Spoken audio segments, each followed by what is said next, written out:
Bien, bonjour, alors correction de l'exercice 9. Donc vous avez deux droites, la droite D d'équation 9x moins 5y, il y avait une petite erreur dans l'énoncé, plus 12 égale 0, et 10x plus 18y plus 58 égale 0.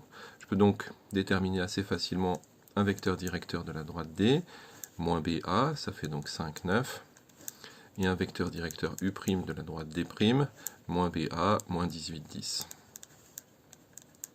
Je calcule le produit scalaire des deux vecteurs, U scalaire U', ça fait 5 fois moins 18 plus 9 fois 10, ça fait moins 90 plus 90 qui fait 0.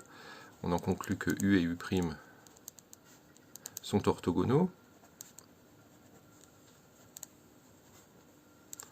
et donc D est perpendiculaire à D'. Voilà pour le petit 1. Petit 2. Alors on a une droite D1 qui a pour équation x moins 7y plus 3 égale 0.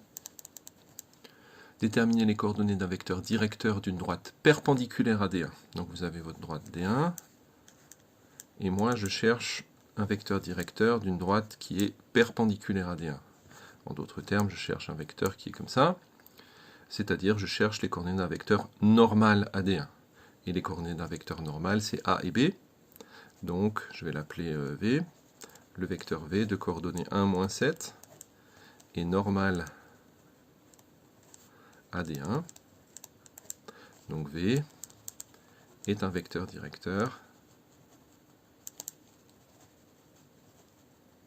de toute perpendiculaire